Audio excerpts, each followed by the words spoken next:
Buenos días, tardes o noches.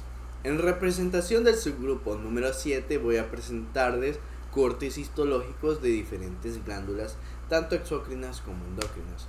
Primero nos ubicamos en la porción del páncreas exócrino, en la lámina AH11-13, en donde se ven lobulillos separados por tabiques que están constituidos por tejido conectivo. Dentro de estos tabiques se observan los acinocerosos compactos y los conductos intra e interlobulillares. En los tabiques se identifican vasos como una arteria y una vena que acompañan a los conductos formando una especie de tríada pancreática. Esta lámina nos sirve para explicar la organización lobulillar y el trayecto de la secreción hacia el conducto principal. Algunas patologías que pueden suceder a este nivel, a esta porción del páncreas, pues sería la pancreatitis aguda, que básicamente es una inflamación repentina del páncreas, la pancreatitis crónica, que en este caso la inflamación es persistente y puede causar daño permanente al páncreas, e insuficiencia pancreática exócrina, que ocurre cuando el páncreas no produce suficientes enzimas digestivas. Ahora hagamos zoom con la lámina AH5-7 para detallar el acino.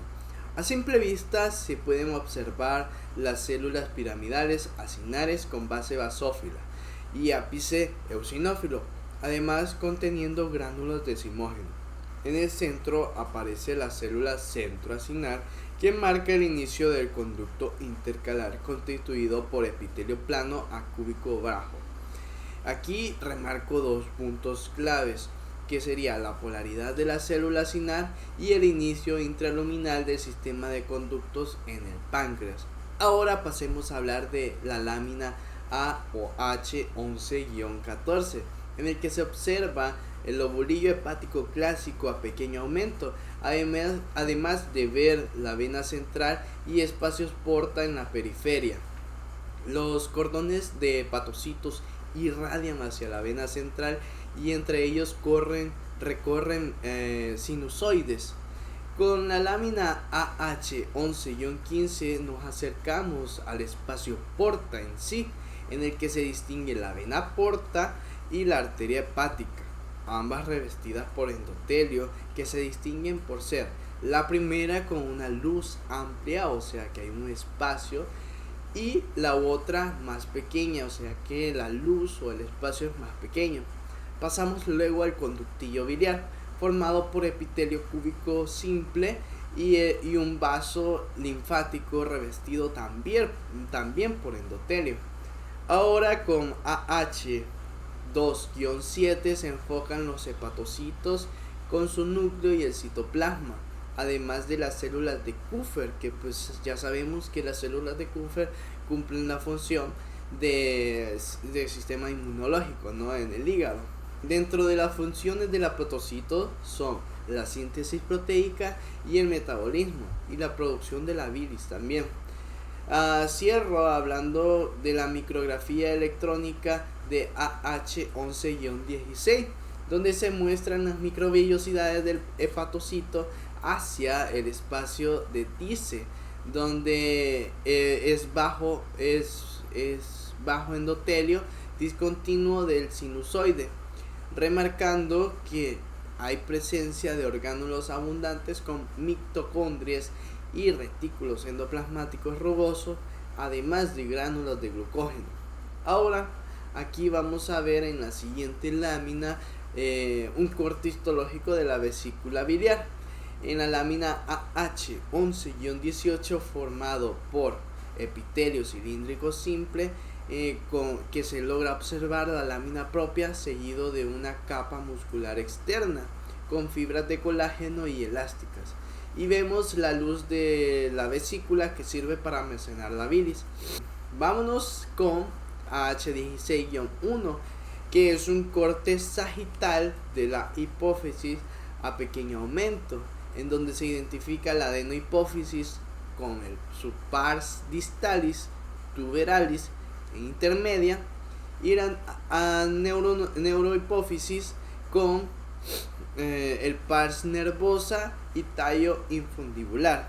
Se diferencian visualmente la adenohipófisis por ser más celular y vascular, y la neurohipófisis luce más fibrosa con axones amielínicos.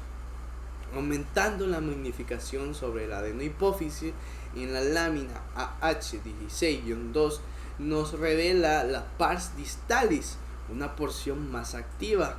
Es un mosaico de células endocrinas organizadas en cordones íntimamente asociados con capilares sinusoidales. Las células se clasifican por su tinción tenemos las células acidófilas por su color rosado. Estas producen la hormona del crecimiento y prolactina.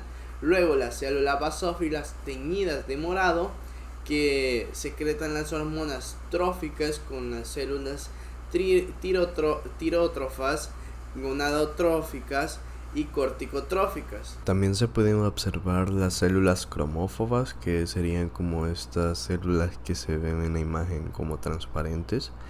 Se cree que la mayor parte son células cromófilas en estado quiescente luego de vaciar sus gránulos, entrando repetidas veces a ciclos secretores. Ahora enfoquémonos en el lóbulo posterior, y es que la lámina AH16-14 nos muestra la neurohipófisis a gran aumento. Esta glándula está compuesta principalmente por los axones amielínicos de neuronas cuyos cuerpos celulares están en el hipotálamo. Estas fibras nerviosas transportan hormonas como la oxitocina, la vasopresina. Las dilataciones a lo largo de estos axones, llamados como cuerpos de Ehring, son acúmulos de estas hormonas listas para ser liberadas. Las células de soporte que vemos son los pituicitos, un tipo de célula glial. Viajamos ahora a lo que viene siendo el cuello para observar la glándula tiroides. En la lámina AH16-5 la estructura es inconfundible, y es que la glándula está compuesta por miles de esferas llamadas folículos tiroideos. El epitelio de cada folículo está formado por células foliculares que pueden ser o planas o cúbicas dependiendo de su estado de actividad. Estas células producen las hormonas tiroideas T3 y T4. El interior de cada folículo está lleno de una sustancia rosada llamada coloide, que es básicamente tiroglobulina. Dispersas en los folículos encontramos las células parafoliculares o células C, que secretan calcitonina para regular los niveles de calcio. Justo en la cara posterior de la tiroides se encuentran unas pequeñas glándulas vitales, las paratiroides. Como podemos ver en la lámina AH16-7, se observa que su parénquima está densamente empaquetado y dominado por las células principales. Son pequeñas, con un núcleo central y citoplasma pálido, y son responsables de secretar la hormona paratiroidea, crucial para aumentar los niveles de calcio en sangre. Esparcidas entre ellas, especialmente en adultos, vemos las células oxifílicas. Son notablemente más grandes, con un citoplasma intensamente eosinófilo debido a su enorme cantidad de mitocondrias. Su función exacta aún es debatida, pero su apariencia se hace fácil de identificar. Finalizamos nuestro recorrido en la parte superior de los riñones, con las glándulas suprarrenales. Son glándulas dobles con una corteza y una médula, en la que la lámina AH16-8 nos da una vista panorámica de la parte externa, que es la más densa y organizada en capas, llamada corteza suprarrenal. En la región central se observa más pálida y con grandes vasos sanguíneos, es la médula suprarrenal. Todo el órgano está envuelto por una cápsula de tejido conectivo. Acerquémonos para ver los detalles de la lámina AH16-9, y es que la corteza se subdivide en tres zonas concéntricas. La zona glomerular, justo debajo de la cápsula, con células en grupos o arcos, que produce mineralcorticoides como la aldosterona. La zona foliculada, que es la más ancha, con células pálidas y espumosas, organizadas en largos cordones rectos. secretan glucocorticoides como el cortisol. En la zona reticular es la más interna, con células que forman una red que produce andrógenos débiles como la DHEA. Finalmente, en la médula encontramos las células cromáfines. Estas células son neuronas modificadas que, al ser estimuladas, liberan catecolaminas como la adrenalina o la noradrenalina directamente a la sangre, orquestando una respuesta de lucha o huida. Como última glándula del video, regresamos al páncreas, que es más que solo digestión, ya que esparcidos entre los acinos exócrinos encontramos unas islas de tejido que se observan de tonalidad pálida, como vemos en la lámina AH16-12. Estas islas de tejido se conocen como islotes de Langerhans, que es la porción endocrina del páncreas.